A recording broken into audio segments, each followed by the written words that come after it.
I wanted to become a bodybuilder today, how would I become a bodybuilder? Well, at the beginning, you may find that you're only going to the gym 3 times a week. This is a general conditioning period when we try and strengthen your joints and get you used to the feeling of weight and get you used to the idea of coming to the gym on a regular basis. Like anything else, it's not so much what you do in a particular outing at the gym, it's whether you can get to the gym on a continual basis, on a regular basis, and you can keep it up. It's like water against a rock. If you're there 3 times a week, within 6 weeks you're going to notice a big difference.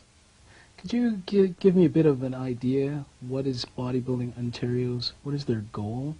I think our main objective is to provide a structure and a system which accommodates the desires of bodybuilders to compete on a level playing field with people of similar age, similar weight, and similar capabilities.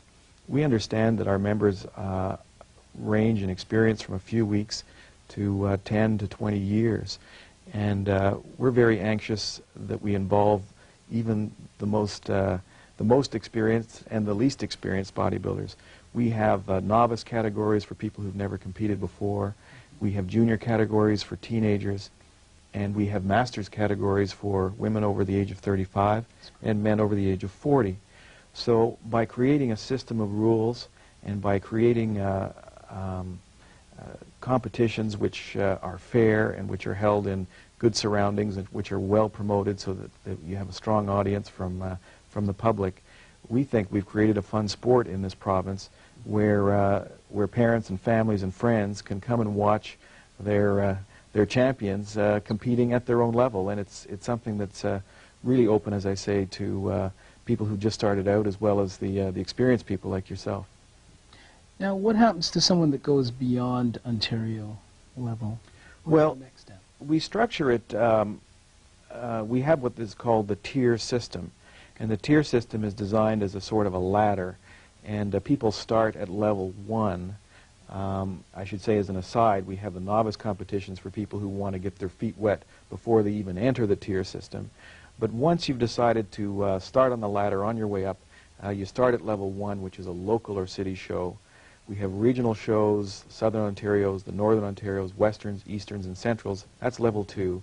The Ontario Championships are considered level 3, and once you've placed within the top 3 of the Ontario Championships, then you're entitled to go on to the Canadian Championships.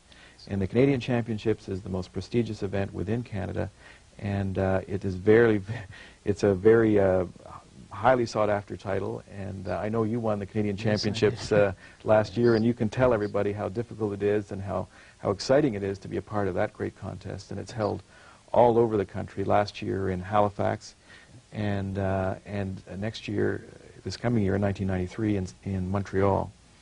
And once you've reached those lofty heights, then you're entitled to go on to international competitions in what was once called the universe. Yes, that was great. And I've had that experience going to the Mr. World Championships in Graz, Austria in '92. That is quite an experience. Well, what all bodybuilders tell me is that every level they go up, it's a whole new world. It's a very big jump even to go from level 1 to level 2, and a larger jump to go to the Ontario Championships. And it often takes most competitors 2 to 3 years at each level before they find themselves in the winner's circle. You know, I think it has to be pointed out that bodybuilding is about developing your body in such a way that it is perfectly evenly balanced. The muscles are balanced. You're balanced from the upper half of your body to the lower half of your body, and you create a package which is both aesthetic and is strong-looking. And some people are born with a kind of muscular or skeletal structure which makes them an easier study than others. Some people like myself perhaps weren't born with the genetics that you were, Patrick, and the sport is more of a hobby and something that we do for exercise and fun. The people that are blessed with great genetics find it easier to move up through the ranks, and with the proper nutrition and training and the dedication that it takes, they soon find themselves at the Ontario level, and if they're lucky, at the Canadian Championships. That's great. Okay, thank you very much, Mark. Is there anything else that you'd like to say before we conclude this? Well, I would just like to encourage your viewers to to take the step to join a gym, Okay. get involved, even if it's 2 or 3 times a week, and get used to the idea of lifting weights. You'll be surprised remarkably by the speed at which your body responds to this kind of training. And as you hang around the crowd that hangs around the gym, you'll soon learn about the nutrition tricks and training tricks that speed up your development.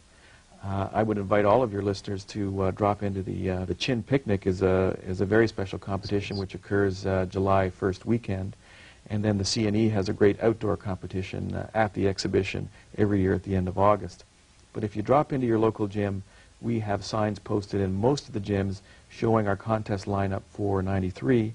And I think you'll find no matter what part of Ontario you live in, we'll have a competition in your neighborhood, certainly sometime this summer, for a total of about 20 competitions throughout Ontario this year alone. Thank you very much, Mark.